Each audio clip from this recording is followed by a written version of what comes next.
Durante esta cuarentena, durante este encierro, durante esta pandemia de COVID-19, es muy recomendable, muy importante procurar un sueño reparador para proteger el sistema inmunológico.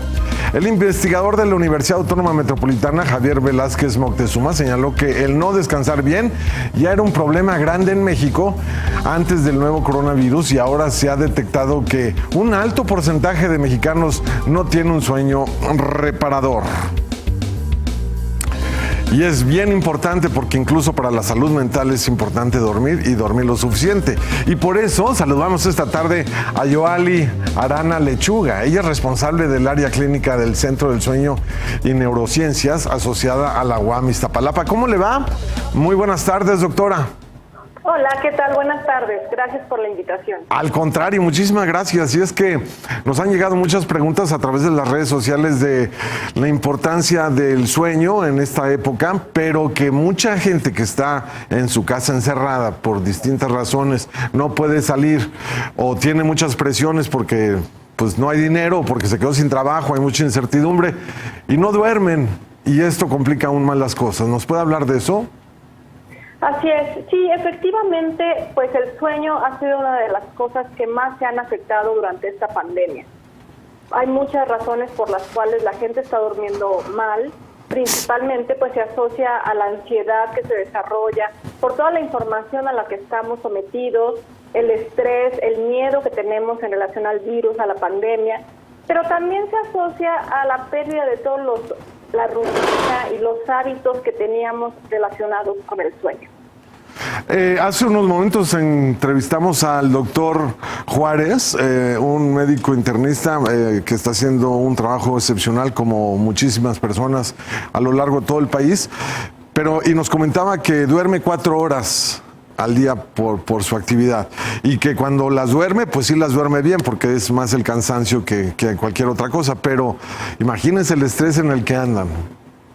Sí, definitivamente es poco tiempo. De hecho, se considera que dormir menos de 6 horas y media cada noche ya es una restricción de sueño.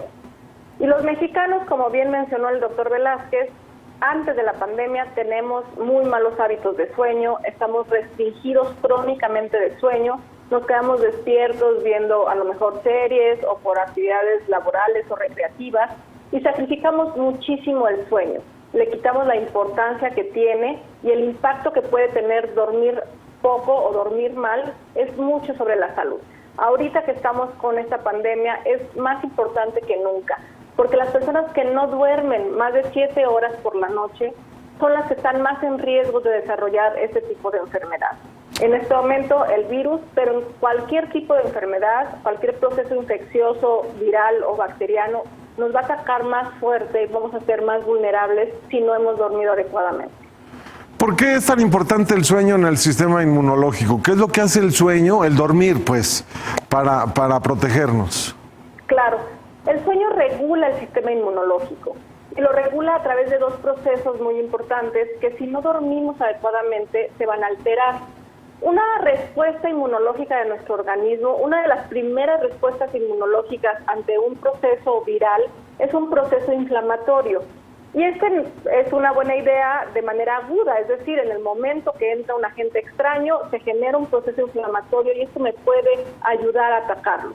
Sin embargo, el no dormir adecuadamente altera este mecanismo del proceso inflamatorio haciéndolo crónico. Y entonces estamos cursando con un proceso inflamatorio crónico que altera la respuesta de nuestras células ante cualquier agresor. Muchos de las células que están relacionadas con el sistema inmunológico disminuyen en cantidad o responden menos. Y hay cientos de artículos y de investigaciones que demuestran esto. Las personas que duermen poco están más vulnerables a desarrollar enfermedades o inclusive personas que duermen menos de 7 horas al momento en que se vacunan pueden no desarrollar los anticuerpos necesarios para estar verdaderamente protegidos contra la enfermedad por la que se vacunaron si no durmieron al menos 7 horas la noche anterior. Así de grave puede ser. De un día a otro podemos tener un impacto muy negativo. Aquí nos están haciendo una pregunta muy interesante, Yoali. Si se durmió en la noche anterior poquito y al día siguiente se durmió mucho más, ¿se recupera ese sueño? Mira, es una pregunta muy importante. La realidad es que al 100% no se recupera el sueño perdido. Entonces, pensar que si dormimos poco en la noche, pero nos vamos a recuperar durante el día o la siguiente noche, es un mito. El sueño perdido no se recupera al 100%. Y también aquí es muy importante resaltar que el sueño durante el día tampoco tiene la misma calidad y no se generan los mismos procesos adecuadamente que el sueño nocturno. Y esto es muy importante resaltarlo porque hay personas que duermen poco en la noche, pero tratan de compensar durante el día. Sobre todo ahora que estamos de repente sin horarios laborales o escolares y tenemos alterado todos nuestros ritmos, pues de repente pensamos que puede ser igual de eficiente dormir en el día que en la noche, y esto definitivamente no es así. De hecho, hay muchos estudios científicos que han demostrado que las personas que tienen horarios invertidos, principalmente por cuestiones laborales, son más vulnerables a desarrollar enfermedades como hipertensión, diabetes e inclusive cáncer. Oiga, doctora, pero por ejemplo, un sueñito, una pestañita de 20 minutos, ¿no sirve?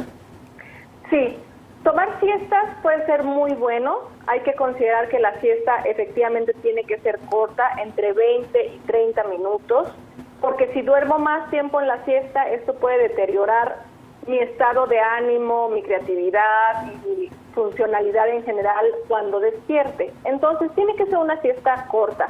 También si es muy larga puede alterar el sueño nocturno de la noche siguiente. Sin embargo, aquí el punto es pensar en que el sueño durante el día va a hacer que recupere el sueño que perdí en la noche. Eso es lo que es incorrecto. Si yo estoy durmiendo suficientes horas en la noche y a pesar de eso tomo una siesta en el día, esa siesta me va a ayudar mucho. Con 20 minutos se ha demostrado que yo voy a ser más creativo, voy a estar más funcional, voy a cometer menos errores. De hecho, se recomienda. Si yo estoy en el trabajo cayéndome de sueño, bostezando y estoy tratando de hacer algo de mi trabajo, lo más probable es que lo haga mal, cometa muchos errores y avance muy lento. Si me duermo 20 minutos, al despertar voy a estar mucho más funcional para evitar estos errores y para que mi trabajo sea de mejor calidad. Aquí hay otra pregunta muy importante, muy interesante. Las tarjetas de crédito, las deudas, las colegiaturas no me dejan dormir, tengo mucha ansiedad. ¿Qué hago? ¿Recurro a medicamentos? Miren, el tratamiento de primera elección para insomnio es en realidad un tratamiento conductual. El insomnio es un trastorno multifactorial. Entonces, como bien han dicho, pues afecta el estrés, la ansiedad, las deudas, afecta la actitud que yo tenga frente a este insomnio, afecta las cosas que haga antes de dormir y durante la noche cuando tengo insomnio. Por ejemplo, no es lo mismo permanecer acostado 2 horas forzándome a dormir, porque eso me va a generar mucha ansiedad y mucho estrés.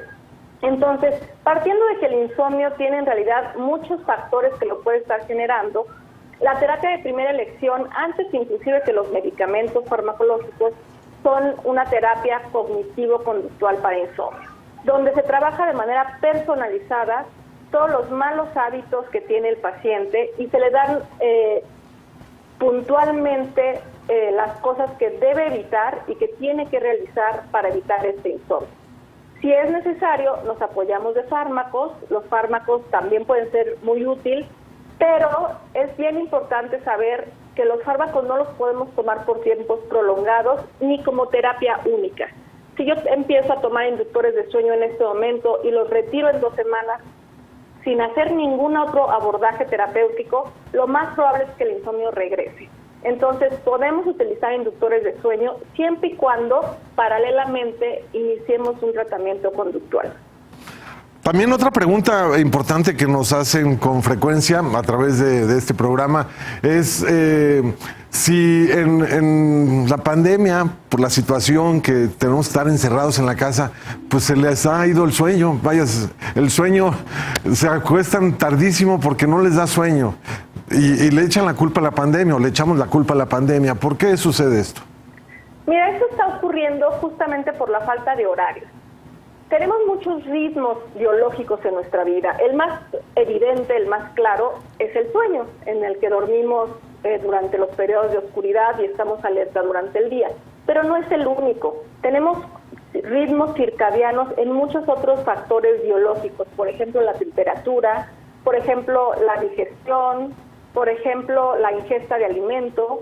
Entonces, si nosotros empezamos a alterar algunos ritmos biológicos, se van a alterar los demás. Uno de ellos muy importante, por ejemplo, es la liberación de algunas hormonas, específicamente asociada al sueño, la hormona de crecimiento, o la melatonina, que es la neurohormona, que es la orquestadora del sueño.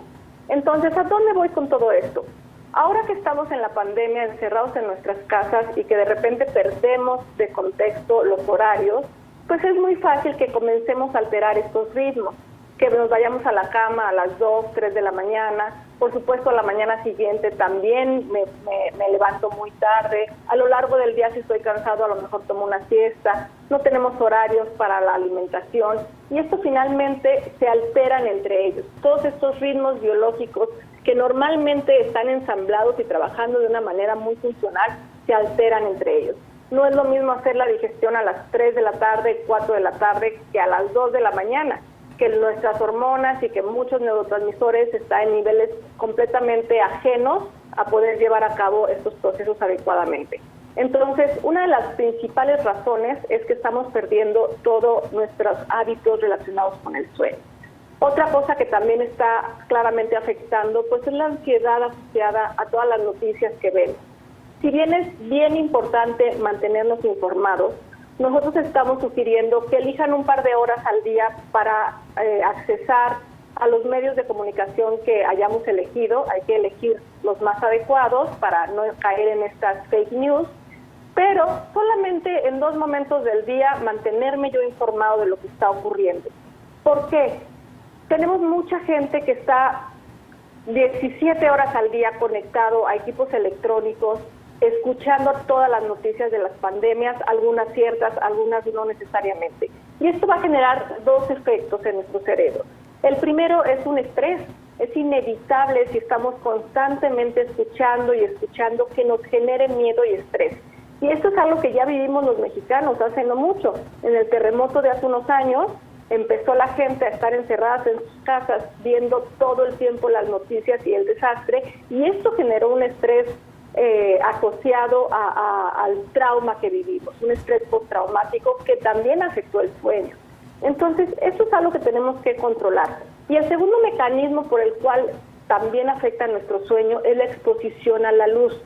Nuestro cerebro identifica la cantidad de luz en el ambiente y en función a eso va a hacer que mi cerebro active núcleos promotores del sueño o de la vigilia.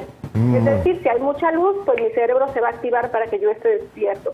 Si hay poca luz, me voy a comenzar con somnolencia. Si yo estoy sometido a una luz intensa por la noche, estoy a lo mejor con equipos electrónicos, la computadora, el celular a 10 centímetros de mis ojos. Estos equipos emiten una gran cantidad de luz azul. Y es la frecuencia de luz, la frecuencia de onda de la luz, que más activa nuestro cerebro. Entonces, es muy importante que evitemos estimularnos con luz al menos hora y media antes de irnos a dormir.